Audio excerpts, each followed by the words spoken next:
Hello, Smith Center, and welcome to this edition of SCTV News. I'm Garrett Warner, and as always with me is Kyler Elliott. Hello, SCHS. A new structure has been seen outside the Ag Department. Seniors Kaylee Wagner and Hayden Lehman were instrumental in its creation. Reporter Gracie Kirchhoff brings us more of the story. Why did you want a greenhouse? This was kind of an idea that we had last year. We both got the opportunity to go and shadow an ag teacher at a different school, and I got to go to a school where they had a greenhouse, and it was really cool to see the students working together and doing something for their chapter, doing something good for their chapter. So we came back from that experience and said we want to do something for our chapter and leave our mark on this FFA chapter. So we decided we wanted to write some grants and get a greenhouse, and a year later, not even a year later, it is up and we are super excited about it.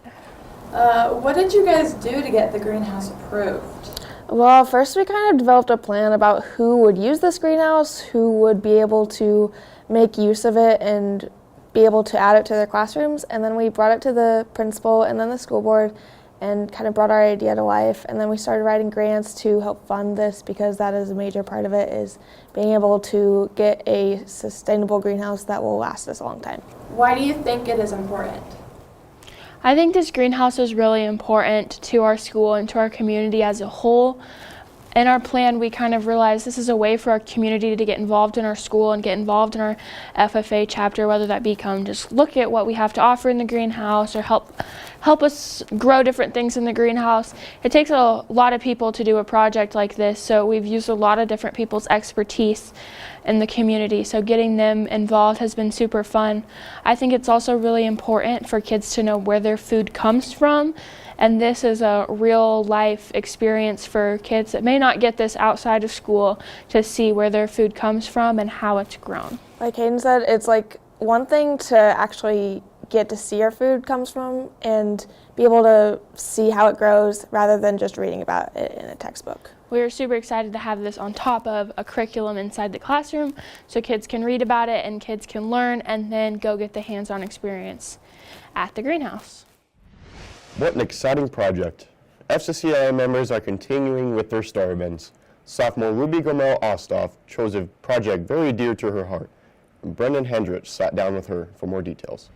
We're here with Ruby Goma Ostoff, and she's going to give us some details about her STAR event. What is the name of your STAR event?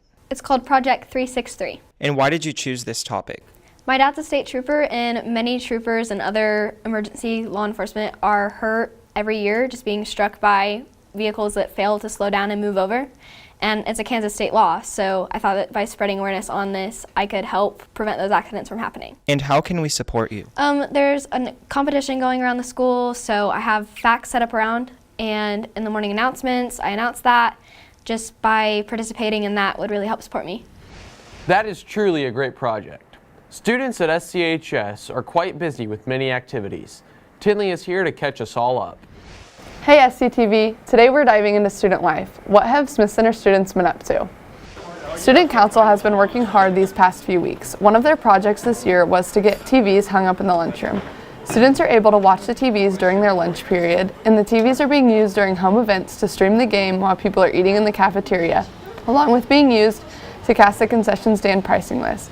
Student Council is pretty excited about this new addition to Smith Center Junior-Senior High School. Student Council also hosted their winter formal dance this past weekend. The night was spent dancing and enjoying time well spent with friends. Students at Smith Center Junior-Senior High School are anxiously awaiting Super Bowl 57 kickoff this Sunday at 5:30. Showing our school support for the Chiefs, students are taking part in a Super Bowl Spirit Week. Monday was Mahomes Monday, where students were able to wear headbands and hats. Tuesday was Touchdown Tuesday. Students wore jerseys and Chiefs gear. Wednesday was Dress Like Andy Reid Day. Thursday was Team Thursday, where students were able to show their support to their favorite team. Friday was Wear Red Friday, where students were able to be decked out in all their Chiefs gear. Students have been up to quite the mix of events lately, because when attending school at Smith Center Junior High School, life is always eventful. Back to you, Kyler and Garrett. The SCHS Scholars Bowl team has competed in several competitions. As a senior member of the team, Katie Krishna tells us what it takes to be a part of Scholars Bowl. Why should students join? Because it's a fun opportunity to get out and try new things, and you also get to go out to eat afterwards. What makes an ideal Scholars Bowl team? Having people who are good at different subjects, like people who are good at math, science, language arts, all the fun random ones too, and also people who aren't shy to buzz in. Smith Center High School was the host of this year's MCL Paint-In. 10 league schools participated in the event. 6 art students represented SCHS and placed 9th in the competition. Great job, art department. Winter sports continue with competition. Here is Corey and Cameron on that report. Hello, Redmond and Lady Red fans. I'm Cameron Hutchinson. And I'm Corey Hairsnape with your SCHS Sports Report. The Redmond wrestling team placed 3rd at the MCL tournament. Senior Bentley Montgomery captured the league title at 150 pounds. Senior Alex Wilkinson and Junior Eli Franklin were league runner-ups. Placing 4th were Luke Franklin, Will Tucker, Parker Hutchinson, Gannon McCoy, and Carson Montgomery.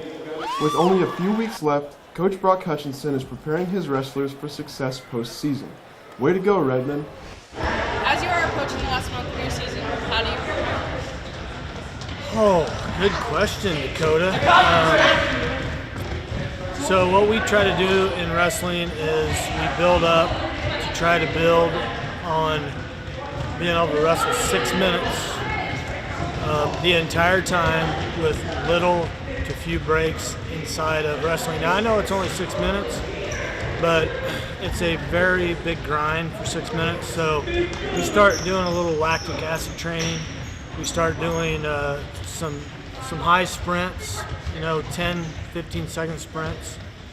And we wrestle all the time, and we continue to stay to the grind. And then those kids that are fortunate enough to make it to the state tournament, we back off. The Lady Red basketball team have battled some tough teams this season. With a 3rd place finish at the MCL tournament, our Lady Red continue to play strong ball. Unfortunately, a familiar face to the Lady Red fans has been missing from the sidelines. Coach Nick Lynn went underway surgery in January. Coach Denise Kattenberg has stepped in to fill Coach Lynn's shoes. You have had to step in as head coach with Coach Lynn's absence. How has that transition been? Transition's been good. Luckily, I've been with these girls since they were little, so we miss him, but the transition from the girls to me and them respecting me, and they're just a resilient bunch of kids, so it's been okay. Way to go, Lady Red. The Redmond basketball team's record doesn't reflect their hard work and dedication towards the program. Coach Alex Hobelman knows the road to turning around a program is going to take a long time. We've had several close games this year. What have the boys been doing to improve? Just putting in the work every day. It's turning around a program doesn't happen overnight. It's a day-by-day basis, and changing attitudes too also helps get the program turned around. So, they're wanting to compete and they're wanting to win, and that's what it takes. So we just got to put in the work every day. Just when he thought his football playing days were over, Coy Hairsnape was invited to play in the 50th annual Kansas Shrine Bowl All-Star Game. We are so proud of Coy for getting this amazing opportunity. That's our SCHS Sports Report. Keep up the good work, Redmond and Lady Red. Back to you, Garrett and Kyler. Keep working hard, Redmond and Lady Red. Juniors Cameron Hutchinson and Tinley Rentschler are using their STAR event to help children who are battling cancer. Dakota Kattenberg brings us more about their event. What is your STAR event? This year our STAR event is I do not like cancer here or there, I do not like cancer anywhere. And for that project, Cameron and I are really working on spreading the word about the importance of supporting children with cancer and also cancer research for children. We're working with hospitals in Kansas City to provide books, colored pencils, any type of fun activity that will go to the kids and help them take their mind off their diagnosis. But we're also working with Amanda Gray from Braden's Hope for children's cancer, and we're just working with them to raise money to go towards their cause. What have you done as fundraisers to help your cause? So starting in November, Tinley and I decided to sell Kansas-made pastries, and we had a great turnout. We raised over $2,500, and with that money, we are donating it to a foundation called Braden's Hope. And then over this past couple weeks, we have corresponded with the high school and grade school to raise donations of coloring books, colored pencils, crayons, any fun little small activity to take to the children at Children's Mercy Hospital in Kansas City and other various hospitals We raised over 3,500 books or small activities, and we thought it was a great turnout. Love is definitely in the air. You know, I really wish there was a how-to guide to dating. Well, you're in luck, Kyler. Corey and Cameron are here for that advice for the perfect date. Are you serious? He's late. He was supposed to be here at 9 o'clock. Ladies, that means he likes you too much, doesn't like you at all, or is playing hard to get. Text your friends and tell them what's happening.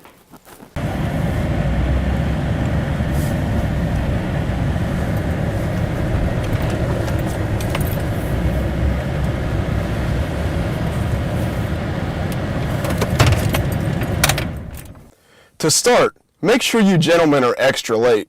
Now remember, make sure to barge into the door when you get there to assert your dominance. And if she asks where her flowers are, tell her you didn't get any, because they're gonna die anyways.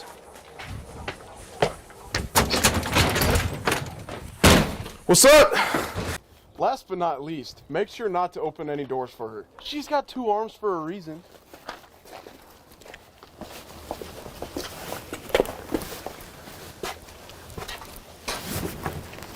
I can't seem to open the door. Can you come help me?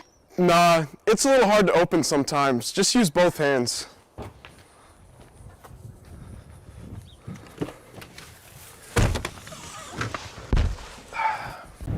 Ooh, so he is playing hard to get.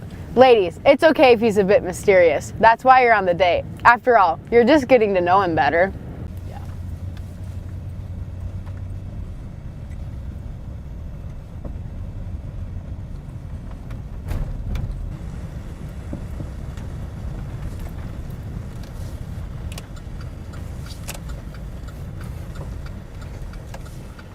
Now boys, make sure that she starts the conversation to remind yourself that she's into you.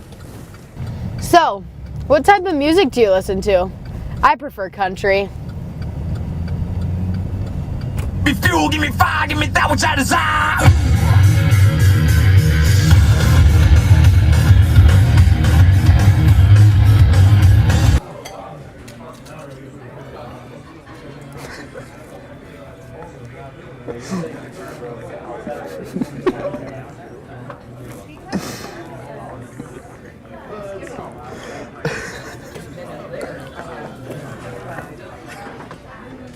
Ladies, don't be too upset if the first thing he does is pull out his phone. He's just telling his mom how great you are. Now boys, make sure to show your inner animal. It makes you appear more manly.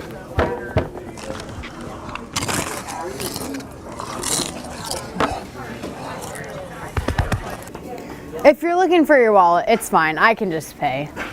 Now boys, make sure to pull this trick every time. You get free food. It's awesome. Well, it was nice meeting you. Now remember, fellas, never kiss a girl on the first date. We're in love. He's definitely my soulmate. Now, ladies, call your friends and tell them how it went.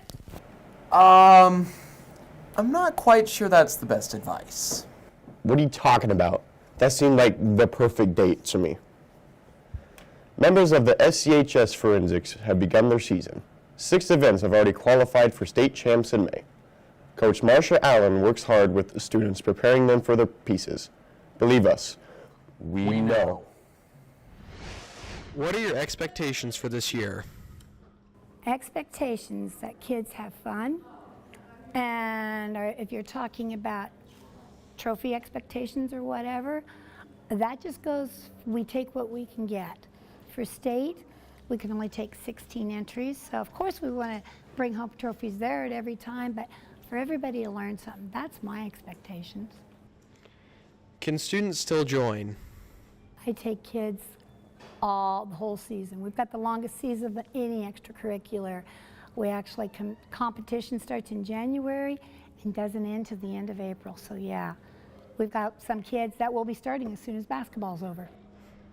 What events are you needing? Maximum events are 10, and we take anything and everything. When it comes to state, we can take up to 6 kids in one event, like 6 pros, but the maximum we can compete in is 16. Just like wrestling, it's back points that count. So I would love speeches, but that isn't the only thing. We've got solos we need to work on. Anything. We take anything. Well, SCHS, that is all the time we have for now. Until next time, I'm Garrett Warner. And I'm Kyler Elliott. Remember, it's not news unless it's SC News.